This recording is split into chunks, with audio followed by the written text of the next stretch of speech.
संभाजीनगर जिल्ह्यामध्ये फुलंब्री तालुक्यामध्ये डॉक्टर गंगाधरराव पाथरीकर कृषी महाविद्यालय आहे।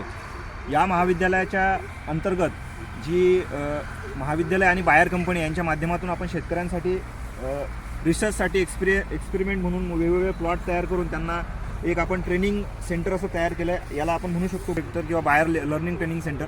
तर या माध्यमातून आम्ही 4 एप्रिलला शेतकरी मेळावा ठेवलेला आहे। तुम्ही जर संभाजीनगर जिल्ह्यामधील पाथरी फुलंब्री किंवा सिल्लोड तालुका, संभाजीनगर तालुका किंवा जवळची फुलंब्रीच्या आसपासची असाल तर नक्कीच या सेंटरला तुम्ही भेट देऊ शकता। तुम्ही इथं बॅनर बघू शकता, कलिंगड खरबूज फवारणी वेळापत्रक, म्हणजे ज्यांना व्हेजिटेबल्स फळभाज्या घ्यायच्या आहेत किंवा भाजीपाला घ्यायचा आहे त्यांच्यासाठी ही शेतकऱ्यांची मीटिंग खूप महत्त्वपूर्ण ठरणार आहे। इथं कंपनीचे अधिकारी असणार आहेत। टरबूज असेल, कोबी असेल, घेवड्याच्या शेंगा असतील, कारले असतील, त्यानंतर टोमॅटो असतील, मिरची असेल, काकडी असेल, या सर्वांबद्दल तुम्हाला इथं ट्रेनिंग मिळणार आहे। ट्रेनिंग म्हणजे फवारणी कशी करायची, काय पेरणीपासून तर हार्वेस्टिंगपर्यंत, काढणीपर्यंत सर्व तुम्हाला मिळणार आहे। इथं तुम्ही मुलं बघू शकता, विद्यार्थीसुद्धा घेवड्याच्या शेंगाचं हार्वेस्टिंग काढताना तुम्हाला दिसतील। ठीक आहे, तर अशा माध्यमातून तुम्हाला माहिती द्यायची होती। तर विसरू नका, 4 एप्रिल म्हणजे परवा दिवशी तुम्हाला यायचं आहे।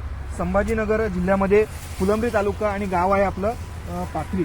ठीक आहे, हे जे लोकेशन आहे हे आहे सिल्लोड आणि फुलंब्री जो हायवे आहे, त्या हायवेवरती कृषी महाविद्यालय, तुम्ही कोणालाही विचारा त्या ठिकाणी तुम्हाला यायचं आहे। रोडवरतीच तुम्हाला हे दिसेल। फक्त टाईम हा सकाळी 8:30 वाजता असणार आहे। त्यामुळे सर्वांनी 4 एप्रिलला 8:30 वाजता पाथरी गाव, तालुका फुलंब्री, जिल्हा संभाजीनगर या ठिकाणी शेतकरी मेळाव्यासाठी यायचं आहे। तर व्हिडिओ आवडला असेल तर नक्कीच लाईक करा आणि चॅनलला सबस्क्राईब करा। धन्यवाद। जय हिंद, जय महाराष्ट्र।